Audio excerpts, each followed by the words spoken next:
할렐루야. 오늘 저희들 함께 읽은 갈라디아서 3장 10절에서 14절의 말씀을 가지고 갈라디아서 강의 11번째 시간, 나의 선택, 믿음인가 행함인가 라는 제목으로 오늘 주일 예배 말씀을 나누도록 하겠습니다.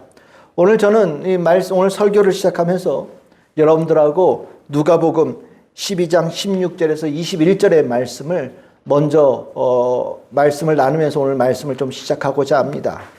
예수님께서 비유로 하신 말씀입니다. 이 누가복음 12장 16절에서 21절에는 부자 한 사람의 모습이 나오는데, 이 부자의 삶이 참 세상적으로 너무나도 부러울 정도입니다. 너무 잘 돼요. 땅도 많고 소출도 많고 풍성하고, 오늘 어디다 쌓아놓을까 고민할 정도로, 내일은 어디다 쌓아놓을까 고민할 정도로 너무너무 인생이 잘 풀립니다. 그 인생이 풀려가는 가운데서 이제는 평안히 쉬고 먹고 마시고 즐거워하자라는 그 인생을 만끽하는, 정말 세상에서는 부러울 자 없는, 가장 세상이 부러워할 사람의 모습을 이 사람이 살았어요. 근데 이 사람에 대해서 예수님에 대한 평가가 굉장히 좀 박합니다. 우리가 볼 때는 너무나도 부럽게 잘 사는 삶인데 예수님의 눈에는 그렇게 보이지 않으신 겁니다. 예수님께서는 오늘 그렇게 너무나도 만족하며 사는 이 부자인 이 사람을 향하여서 이렇게 말씀하십니다. 어리석다. 어리석은 자가 부자가 될 리 없지요. 근데 예수님은 어리석다라고 말씀하시고, 그 어리석은 이유를 하나님께서 오늘 그 영혼을 도로 데려가실 권리를 가지고 계신데, 오늘 그 영혼을 데려가시면 그가 오늘 평안하고 누리겠다라고 잔뜩 쌓아놨던 거 다 뭐에다 쓰겠느냐. 그는 세상에서는 가장 풍요로운 자, 복된 인생처럼 보였지만 실제로는 그렇지 않다라고 예수님께서 말씀하신 겁니다. 그렇죠? 우리가 인생을 바라보면서 어떤 인생을 살 것인가에 대한 고민들을 다 하잖아요. 인생의 목표가 뭐냐? 아니, 조금 더 명확하게 얘기하자면 어떻게 살아야 되냐? 무엇을 바라보며 살아야 되냐? 우리가 다 태어난 이후로 다 고민하는 주제입니다. 왜 그 목표 중에 정말 많은 경우가 부자 되고 잘 되는 거 뭐 이런 거 목표로 두죠. 내가 기쁘고 평안하고 잘 누리는 거. 근데 예수님께서는 그것이 인생의 올바른 목표가 아니다라고 비유를 통해서 말씀하신 겁니다. 그러면 예수님께서는 우리가 어떤 목표를 가져야 된다고 말씀하시냐? 21절이죠. 하나님께 대하여 부요한 자가 되어져야 된다. 그것이 우리의 인생의 목표가 되어야 된다라고 말씀하고 계셔요. 세상에 부요한 자는 하나님께서 그 생명을 거두어 가실 때 그에게는 영원한 생명이 약속되지 않고, 반면에 하나님께 대하여 부요한 자는 하나님께서 그에게 생명의 축복을 주시겠다라는 약속이 있기에 주님께서 이렇게 말씀하신 것이 분명합니다. 하나님께 대하여 부요하다라는 게 무엇일까? 여러분들은 어떻게 생각하십니까? 뭐가 도대체 어떻게 된 것이 하나님께 대하여 부요한 자라고 얘기할 수 있겠습니까? 하나님께 대하여 부요한 자는 뭐가 많이 쌓여 있거나 물질적인 것은 분명히 아닐 겁니다. 하나님과의 부요함은 하나님과의 친밀한 관계입니다. 하나님과 얼마나 가까우냐가 부요함이에요. 하나님과 얼마나 친밀하냐가 부요함입니다. 하나님을 얼마나 신뢰하고 있고 하나님께서 그를 얼마나 기뻐하시느냐가 부요함입니다. 실은 인생이 하나님께 대하여 부요하게 되어질 때 비로소 그 인생은 잘 산 인생이라고 주님께서 평가를 내리신 거죠. 오늘 우리가 이 자리에 신앙생활을 하면서 하나님을 믿고 이 자리에 예배드리는 그리스도인으로 살아가는 중요한 이유 중에 하나가, 저는 이 인생의 목표에 대한 공통되어진 고백, 그리고 이해, 깨달음 가운데 이 자리에 있다고 저는 생각을 합니다.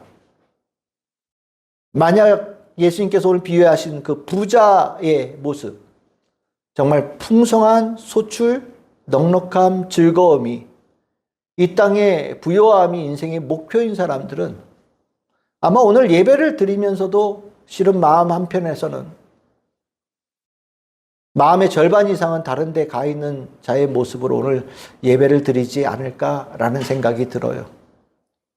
그래서 저는 오늘 이 자리에 예배 드리고 있는 모든 성도들은 예수님께서 하신 말씀, 하나님께 대하여 부여한 자로 살겠다라는 결단, 그 인생의 모습이 올바르다라고 말씀하신 것을 믿고 따르는 자로 오늘 예배를 드리고 우리 성도들이 그렇게 살아가는 복 있는 성도들 되기를 소망합니다. 우리가 지난 주일날 아브라함의 믿음에 관한 말씀을 드렸잖아요. 아브라함은 실은 정말 잘 산 사람의 인생의 대표주자와 같은 사람이에요. 잘 산 분인 거예요. 그가 뭐 재산이 많아서 잘 산 거냐? 그거 아닙니다. 그가 뭐 지위가 높아져서 잘 산 거냐? 그것도 아니죠. 그가 많은 자손을 얻어서 성공한 인생이라고 얘기하냐? 그거 아닙니다. 우리가 지난주에 봤듯이 아브라함이 잘 산 이유는, 잘 살았다고 말할 수 있는 이유는 하나님께서 그를 의롭다라고 여겨주셨다. 하나님께 인정받은 자였기 때문이죠. 그가 하나님께 인정받을 수 있었던 이유는 오늘 이 누가복음 12장 21절의 말씀에 근거한다면 아브라함은 하나님께 부요한 자로 살았다. 그래서 하나님께서 성경에서 아브라함이야말로 복의 근원이다. 복은 이렇게 받는 거다. 이게 잘 사는 인생이다. 라고 대표적인 인물로 우리에게 소개할 만큼 중요한 그런 의미가 있는 인물이라는 것을 우리가 성도님들이 꼭 깨달았으면 좋겠다라는 생각을 갖습니다. 이제 우리는 여기에 대해서 이견이 없을 거라는 생각이 듭니다. 인생의 목표가 뭐냐? 어떻게 사는 것이 잘 사는 거냐? 어떻게 사는 것이 올바르게 사는 거냐? 어떻게 사는 거라고요? 하나님께 부요한 자가 되어진 것. 분명히 우리 그렇게 고백해야 됩니다.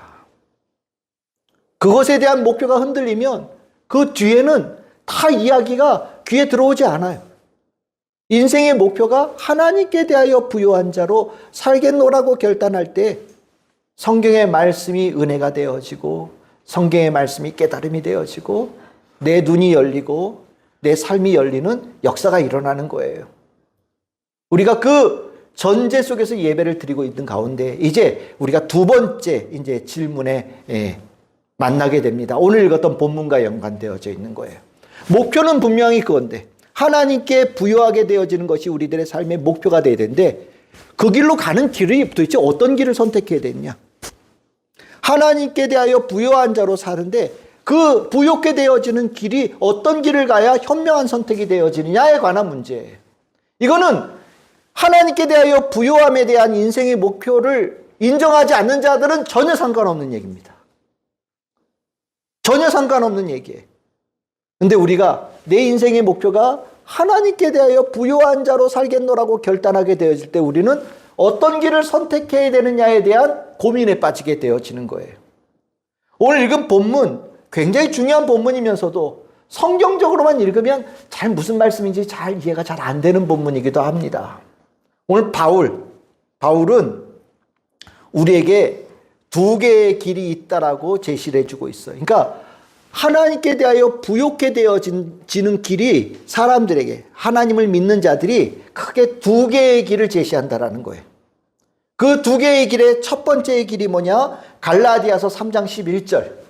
이제 하박국 2장 4절의 말씀을 인용하면서 바울이 전하는 건데 하나님 앞에서 아무도 율법으로 말미암아 의롭게 되지 못할 것이 분명하니 이는 의인은 믿음으로 살리라 하였습니다. 하나님께 대하여 부요하게 되어지는 그것을 산다라는 표현으로 연결시키고 있거든요. 그게 사는 거다. 생명이 있다라고 표현하는데 첫 번째 길이 뭐라고요? 믿음이라는 과정을 통해서 하나님께 부요하게 되어지는 길이 있다. 그 보통 얘기하는 게 첫 번째 길이다. 이 첫 번째 길. 그러면 두 번째 길이 뭐냐? 갈라디아서 3장 12절입니다. 율법은 믿음에서 난 것이 아니니 율법을 행하는 자는 그 가운데서 살리라 하였으리라. 다른 거 표현하지 마시고 뭐라고 돼 있어요? 율법을 행하는 자는 그 가운데 살리라. 하나님께 대하여 부욕게 되어지게 해서 어떤 사람은 어떤 길을 가야 된다고 얘기를 하냐? 율법을 행하는 것으로 하나님께 대하여 부욕해 되어질 수 있다라고 주장하고 또 생각하는 분들이 있다라는 거예요. 이 말씀은 레위기 18장 5절의 말씀을 인용하면서 바울이 우리에게 전하고 있는 길이에요. 이 두 길은 결과는 같아요. 하나님께 대해 산다, 하나님께 대하여 부욕해 되어진다라는 길은 그것은 똑같아요. 근데 그 길에 가는 그 과정이 다른 거죠. 하나는 첫 번째 길은 믿음으로 가는 길을 얘기하고 있고, 두 번째는 율법을 행함으로, 행위로 가는 길이 있다라고 얘기하는 두 개의 길이 있다라는 거예요.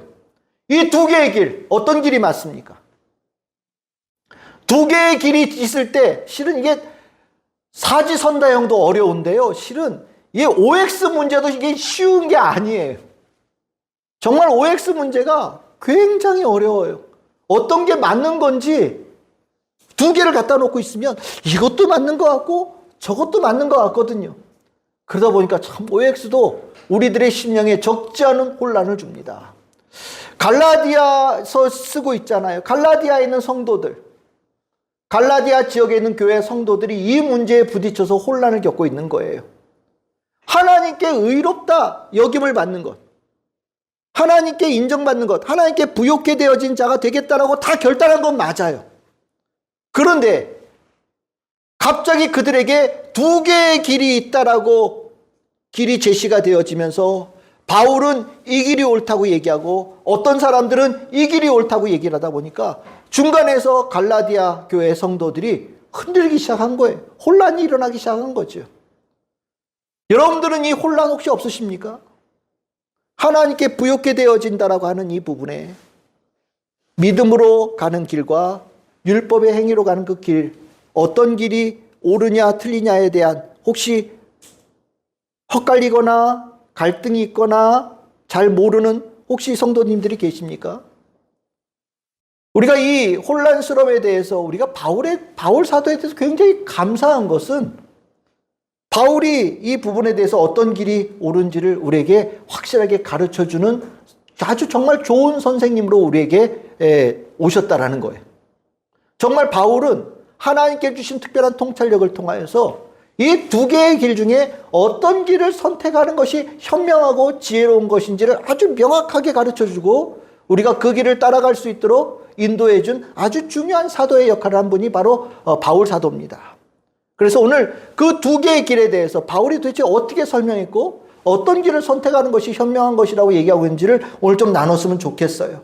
첫 번째로 이제 얘기할 수 있는 게 뭐냐? 율법의 행위로 가는 그 길은 결코 현명한 선택이 아니고 올바른 선택이 아니다라고 얘기한 이 바울의 이 가르침을 우리가 이해해야 될 필요가 있어요.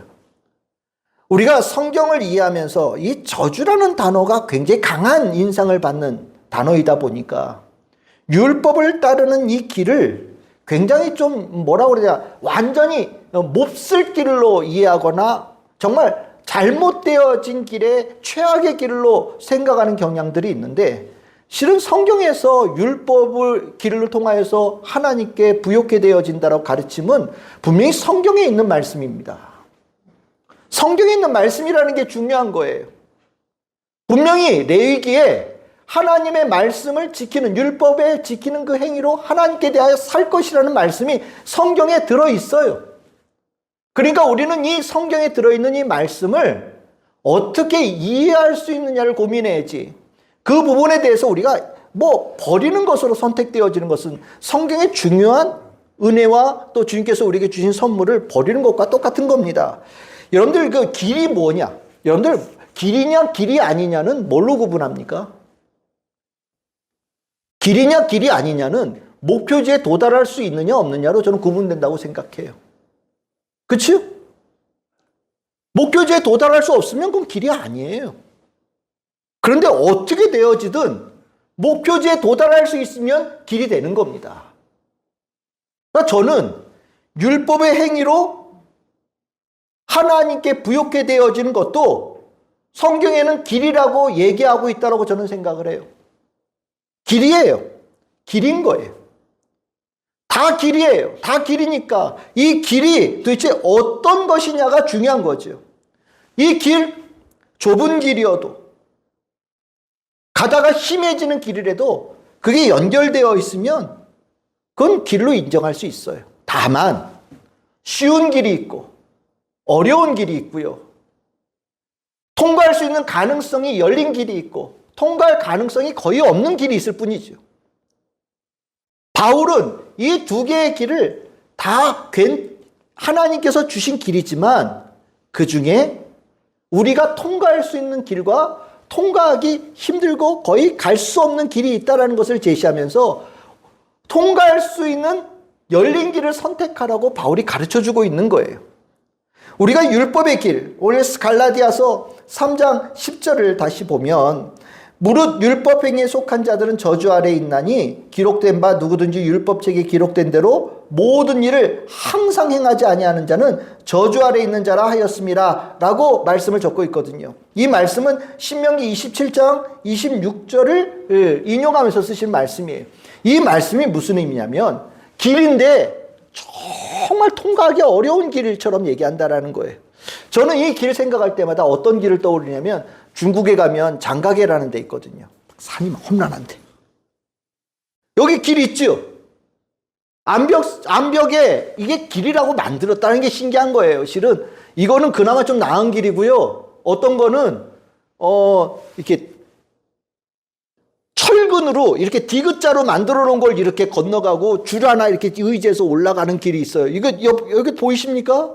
이것도 장가계에 있는 건데 높은 산봉우리 위에 가운데다가 이렇게 사다리를 놨어요. 그래서 사다리를 지나가는 겁니다. 이것도 길은 길이죠. 예, 길은 길이에요. 그런데 어떤 길입니까? 저는 못 가겠어요, 실은. 저는 이 길 가라 그러면, 저는 이게 가는데 10몇만 원이래요. 네. 10몇만 원 내야 이 길을 간다는데, 저 같으면 이 길 안 갈 것 같아요. 저는 이 율법의 행위로 가는 길을 이해할 때마다 이 길을 떠올려요.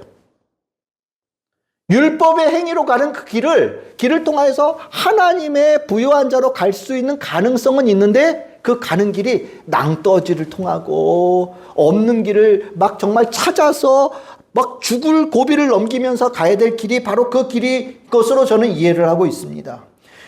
율법의 행위의 길은 모든 율법을 철저하게 지켜야만 통과할 수 있는 길이고 바울은 그러다 보니까 이 길은 통과를 위한 길인 것보다 탈락을 위한 길인 것처럼 보인다라고 바울은 얘기하고 있는 거예요.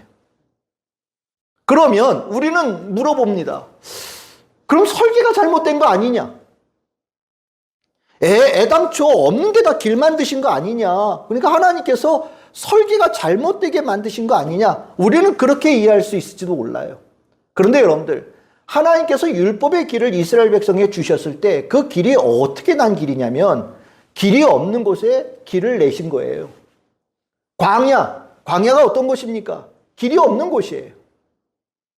어디로 가야 될지 모르는 곳이 광야예요. 그 광야에 들어온 이스라엘 백성들에게 하나님께서는 율법의 말씀으로 이정표를 두신 거예요.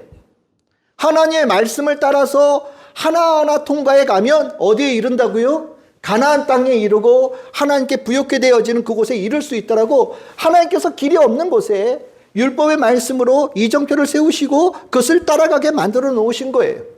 그러니까 그 길은 잘못되어진 길은 아닌 거예요. 그런데 이제 문제가 있죠. 그 길을 걸어가는 이스라엘 백성들, 우리가 문제가 되는 거예요. 이정표마다 하나님의 율법의 조항이 있어요. 그러면 하나님의 율법의 조항에 내가 잘 지키고 있으면 예를 들어서 통과된다고 생각하시면 돼요. 오늘 이정표 하나 있어요. 그 앞에서 내가 그 율법의 말씀을 잘 지킨 자는 통과. 다음번 이정표까지. 또 다음번 이정표까지. 다음번 이정표까지. 통과가 되어지면 계속 갈 수 있는 길이에요. 그런데 가다가 이게 통과가 안 되는 데가 있는 거예요. 온전하게 하나님의 율법을 제대로 지키지 못하는 자가 되어져서 우리의 상태가 그런 상태가 되어져서 하나님의 율법 앞에서 통과가 되지 못하는 상태가 있는 거죠. 그러니까 불합격인 거예요. 불합격이 되니 어떻게 됩니까? 갈 수가 없는 거죠. 다음에 이정표가 저기 있고 계속해서 이끌어가는 데가 있는데 내가 오늘 여기에 걸려서 다음 이정표까지 갈 수가 없는 거예요. 그러다 보니까 어떻게 됩니까? 길은 제대로 하나님께서 이정표를 세우셔서 하나님께 부욕해 되어지는 자, 가나안 땅에 갈 수 있는 모든 이정표를 다 세워놓으셨음에도 불구하고 통과할 수 있는 자가 거의 없게 되어진 상태가 되었다라는 거죠. 바울은 이 문제를 굉장히 중요하게 얘기를 합니다. 이 길 통과한 사람이 있으면 한번 나와봐라 이렇게 얘기하는 거예요.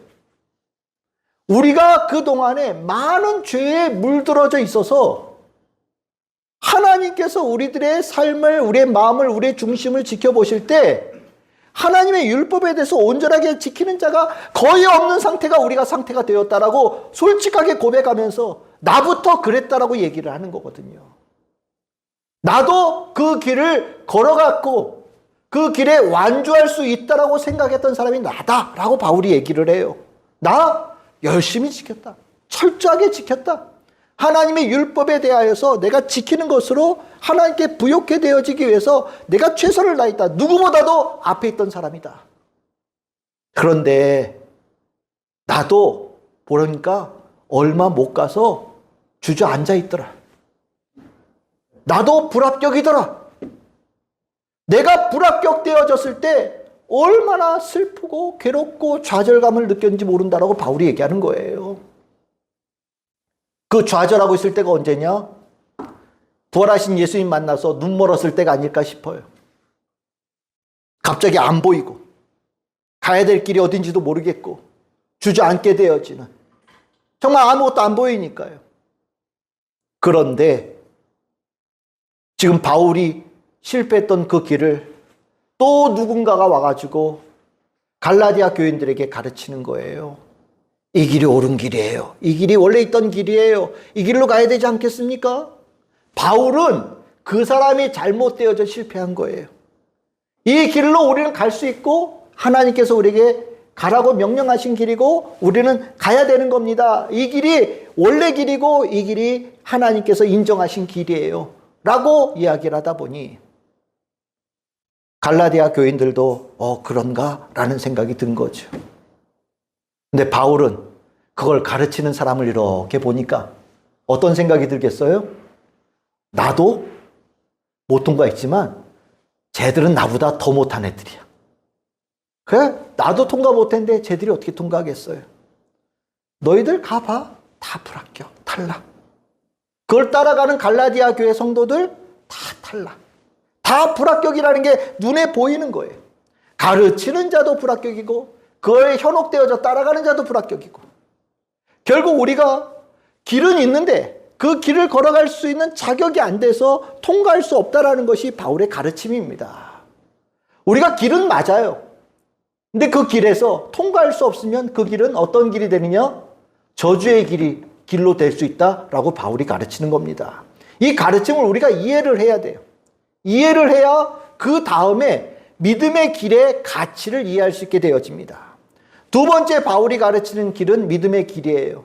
이 길을 선택하는 것이 현명한 거다라고 바울이 가르치는 겁니다. 길은 길인데 이 길이 현명하다. 왜 현명하냐?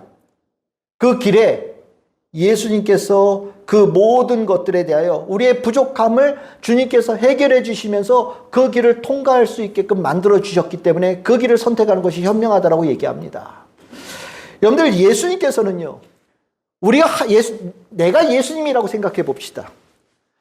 하나님께 대하여 부여하게 되어지는 그 길의 인생 목표를 다들 가겠다라고 줄을 섰는데 중간에 가다 다 멈춰서 주저앉아서 고장나서 멈춰 있어요. 그걸 예수님께서 위에서 이렇게 보고 계실 때 어떤 마음이 드셨겠어요? 얼마나 안타깝겠습니까? 길은 저 목적지에 가면 하나님의 축복의 부여함이 있는데 그걸 가고자 하는 자들이 다 가지 못하고 중간에 멈춰가지고 질이 멸렬해 되어져 있는 모습을 보면서 예수님은 너무나도 마음이 아프신 거예요.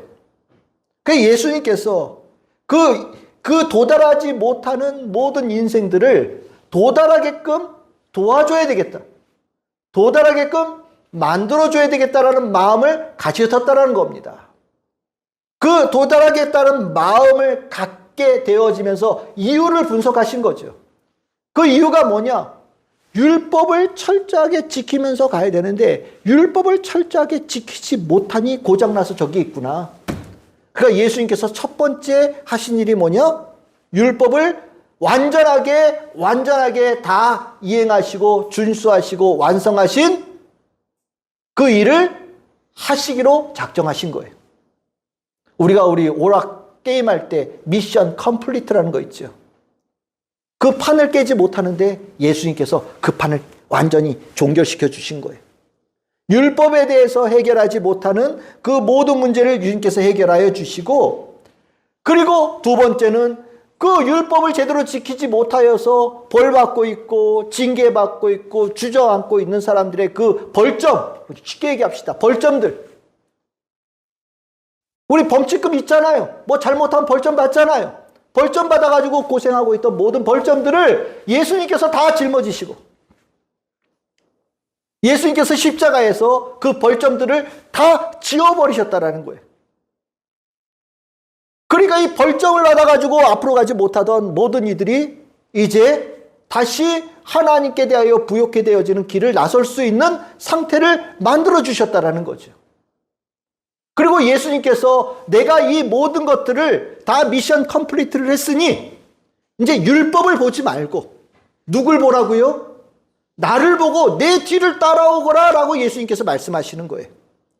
율법을 지키고 율법을 행하고 율법을 제대로 지켰느니 못 지켰느니 이제 너희들은 이제 그 짐으로부터 해방되어졌다. 그 짐은 내가 다 맡을 테니 딴 거 보지 말고 내 뒤를 따라서 내가 가는 길을 너희들이 쫓아오거라.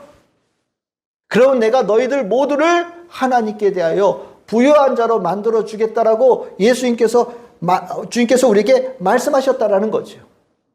그 예수의 뒤를 따르는 것을 우리는 뭐라고 얘기합니까? 믿음이라고 표현한다라는 거예요. 율법의 행위의 이정표는 이제 중요하지 않아요. 예수님께서 우리를 위하여 모든 것들을 해결하신 것들을 바라보면서 그것을 감사로 여기고 찬양하고 그 가운데 믿음을 고백하면서 한 걸음 한 걸음 나아가는 자로 우리를 바꾸어 주셨다라는 거예요. 하나님께 부욕해 되어지는 방식을 완전히 바꾸어 놓은 거죠. 앞에 율법의 행위는요, 하나하나의 조항이 갈 때마다 큰 산을 넘는 것처럼 어려움을 겪을 정도로 우리에게 부담이 되어지는 조항들이에요. 그런데 예수의 뒤를 따라가는 것은 완전히 고속도로와 같은 거예요. 예수님께서 가시면서 산은 낮게 하시고 골짜기는 메우시면서 우리가 누구든지 그 길을 통과할 수 있도록 예수님께서 만드셨다라는 거거든요. 율법의 행위의 길은 가장 어려운 길, 우리 입장에서는. 그렇지만 믿음의 길은 가장 쉬운 길. 율법의 행위로 가는 길은 거의 100% 탈락될 수밖에 없는 길. 믿음의 길은 예수의 뒤를만 따른다면 누구든지 100% 통과할 수 있는 길. 바울은 이제 묻습니다. 어떤 길을 선택하는 것이 현명합니까? 어떤 길을 선택하는 것이 정말 하나님께 부욕해 되어지는 자가 될 수 있는 길이라고 생각하십니까? 굳이 어려운 길을 가겠다라는 생각이 드십니까? 굳이 모든 사람들이 탈락하고 어려워해서 중도에 실패한 그 길을 굳이 따라가시겠습니까? 아니면 하나님께서 우리를 사랑하셔서 은혜로 베풀어 주신 그 믿음의 길, 열린 길, 하나님께서 우리에게 축복하신 길, 사랑하신 길을 따라가겠습니까? 라고 바울이 우리에게 묻고 있는 거예요. 여러분들 어떤 길을 가고 계십니까? 어떤 길을 따라가고 계십니까? 어떤 길을 선택하는 것이 현명한 길이라고 생각하십니까? 하나님께 부욕해 되어지기 위해서는요, 믿음의 길만이 그 부요함을 얻을 수 있고 받을 수 있는 길이 되어지는 거예요. 그래서 오늘 이 말씀을 바울은 우리가 잘 알고 있는 신학적인 교리로 얘기하죠. 이신 칭의, 이신 득의.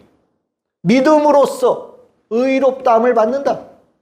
믿음으로써 의롭다 칭함을 받는다 라고 얘기하는 거예요. 의롭다라는 것은 하나님께 부욕해 되어진 자가 되어진다라고 이해하셔도 되고, 하나님께서 주신 생명을 소유한다라고 말씀하셔도 돼요.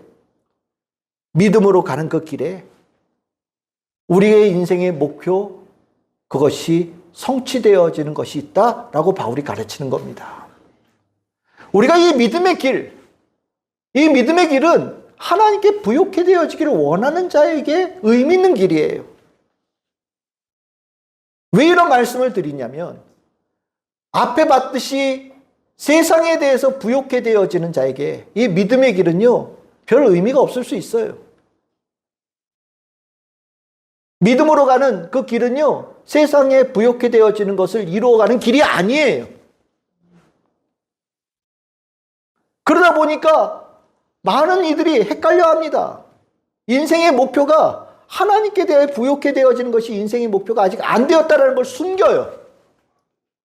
나는 세상에 부유한 자로 살고 싶어. 내 인생의 목표야. 그게 내 인생의 목표로 여전히 살아있는 거예요. 근데 교회 오면 뭐라고 얘기합니까? 믿음의 길을 걸어가십시오 라고 얘기하거든요. 근데 믿음의 길을 걸어가다 보면 세상에 부욕해 되어지는 것과 상관없는 길로 내가 가는 것 같아요. 그러다 보니까 이 길이 맞나 싶겠죠. 당연히. 왜? 금덩어리가 안 보이거든요. 은덩어리가 안 보이거든요. 내가 원하던 것들이 열매가 맺혀지질 않거든요. 믿음의 길에 대해서 실망하게 되어지고 믿음에 대해서 의심하게 되어진 일들이 일어나는 거예요. 이거는 다른 문제가 아닙니다. 내 인생의 목표가 무엇인지, 내가 어떤 삶을 살아야 되는지에 대한 확고한 인식이 먼저 갖추어져 있어야 되는 거예요. 그래야 믿음의 길이 가치가 있는 길이 되어집니다. 인생의 목표가 하나님께 부욕해 되어지기를 원할 때 믿음의 길은 정말 끝내주는 길이에요. 그 길에 하나님께서 부으시는 사랑과 축복과 은혜가 한없이 펼쳐지거든요. 내가 하나님께 부욕해 되어지기를 원합니다 라는 그 마음으로 믿음의 길을 걸어갈 때 정말 하나님께 대하여 부욕해 되어지는 모든 것들을 하나님께서 공급하셔요. 내가 너를 사랑한다. 내가 너를 귀하게 여긴다. 내가 너와 함께한다. 내가 너에게 말씀한다. 내가 너에게 약속한다. 하나님께서 끊임없이 우리에게 공급하십니다. 매일매일의 삶 속에 하나님과 깊은 친밀한 관계에 사랑받는 자의 그 인식을 내 삶 속에 채우시는 그 기쁨이 어마어마하게 일어나게 되어져요. 성경을 읽을 때도 날 사랑하심을 알고, 찬송을 부를 때도 날 사랑하심을 깨닫고, 예배를 드리면서 나와 직접 만나주신 주님을 더 귀하게 만나는 은혜가 일어나고, 내 삶의 환경을 열어주시는 나를 사랑하신 주님의 역사하심도 경험하게 되어지면서, 이것이 하나님께 부욕해 되어지는 자의 복된 삶이구라는 것을 깨닫게 되어지죠. 결국 이것은 우리의 인생의 목표가 확실하게 정해져야 되는 거예요. 여러분들, 우리가 행위의 길을 걸어가게 되어지는 것 길이라고 얘기를 했지만 실은 이렇게 아닌 길인데도 끝까지 가겠다고 얘기하는 분들이 간혹 있어요. 믿음의 길과 행위의 길 두 개 있잖아요. 하나님께 부욕해 되어지기 위해서는 믿음의 길이 끝장내주는 길입니다. 이 길이 제대로 된 길입니다 라고 얘기를 해도 참 아이러니하게도 계속해서 행위에 가지고 신앙생활하는 이것을 좀처럼 버리지 못하는 것들이 지금도 살아있어요. 그러면 이것을 어떻게 이해하면 좋을까? 이 질문에 대해서 여러분들이 어떻게 답할 수 있을지 한번 스스로 생각해 보셔요. 여러분들에게 신앙은 뭡니까? 여러분들에게 신앙은 뭡니까? 행위의 길을 걸어가는 사람들은 신앙에 대해서 물어보면요, 내가 하나님께 나아가는 거라고 얘기를 해요. 내가 하나님께 나아가는 겁니다. 그게 신앙입니다. 하나님 저기 계시고 하나님을 향해 내가 나아가는 겁니다 라고 얘기를 해요. 율법의 길을 걸어가는 사람들, 행위의 길을 걸어가는 사람은 신앙이 뭡니까? 라고 얘기하면 내가 하나님을 위해서 내가 이런 걸 하는 겁니다 라고 얘기를 해요. 내가 그래서 이것도 하고 저것도 하고 이것도 하고 있고 저것도 하고 있고 이것을 할 계획이고 저것을 할 계획이라는 얘기를 해요. 신앙에 대해서 이 생각을 가지고 있다면 믿음의 길이 올바른 선택이라는 걸 알면서도 나도 모르게 행위의 길로 하나님께 대해 부욕해 되어지겠다라는 발걸음을 옮기고 있을 가능성이 굉장히 높습니다. 그럼 신앙이 뭐냐? 신앙은요, 하나님께서 나에게 오신 것을 받아들이는 거예요. 내가 여기 있을 때 하나님께서 나를 찾아오십니다. 내가 여기 있을 때 하나님께서 나에게 말씀하셔요. 내가 여기 있을 때 하나님께서 나를 잃어버린 양의 한 마리로 보시고 나를 위하여서 기꺼이 산을 넘고 물을 건너서 나에게 오십니다. 주님께서 나에게 오셨을 때, 만났을 때 내 안에서 그 오신 주님을 만났을 때 일어나는 반응이 신앙이에요. 내가 하나님을 찾아가면서 신앙을 만드는 게 아니라 하나님께서 나에게 찾아오셨음을 내가 알면서 이 안에서 거룩하신 하나님과 만나는 그 가운데 일어나는 내 영적인 반응이 신앙이라는 거예요. 그게 신앙의 본질이에요. 그러다 보니까 우리 지난주에 말씀을 드렸죠. 믿음이 뭐라고요? 하나님께서 주시는 모든 것을 내가 있는 그대로 받는 거예요. 받는 거예요. 하나님께서 주시는 모든 것들에 대해 그냥 받아들이는, 수용하는, 품는 것이 믿음이에요. 그리고 그렇게 되어지는 신앙은 뭐냐? 하나님께서 나에게 하신 일에 대해서 중심을 두어요. 내가 하나님께 무엇을 한 게 아니라 하나님께서 나에게 무엇을 하셨는가에 대해서 내가 관심을 두고 집중하여서 그것을 초점을 두고 본다라는 거예요. 하나님께서 나에게 이렇게 해주셨어요. 하나님께서 나에게 이렇게 은총을 베풀어 주셨어요. 하나님께서 나를 이렇게 사랑해 주셨어요. 라는 것에 신앙의 초점이 붙어 있어요. 그게 믿음의 길로 걸어가는 성도들이 가지고 있는 신앙이에요. 반면에 행위의 길로 걸어가는 자는 내가 뭘 했어요? 내가 이만큼 뭘 했어요? 내가 먼저 하나님 불렀어요? 내가 하나님 먼저 찾았어요? 내가 뭘 했어요? 라는 말이 나라는 단어가 계속 앞에 붙는 겁니다. 믿음의 길을 걸어가는 자는 하나님, 예수님, 성령님, 하나님의 말씀이 앞에 붙어 있다면 행위의 길을 걸어가는 자는 계속해서 나라는 단어가 입에 앞에 붙어 있는 자가 되어지는 거예요. 결국 나라는 단어가 살아있다면 결국 우리는 행위의 길을 통하여서 하나님께 부욕해 되어지는 삶을 살고 있는 겁니다. 신앙생활에 어려움을 겪게 되어지는 경우가 다 이 문제예요. 신앙을 없는 사람들은 다른 문제고요. 우리가 신앙생활을 하면서 어려움을 겪을 때 바로 이 문제에 걸리는 거예요. 내가 했잖아. 내가 오늘 기도했어요. 내가 오늘 말씀 읽었어요. 내가 예배 드렸어요. 내가 교회 왔어요. 바꾸시기를 바랍니다.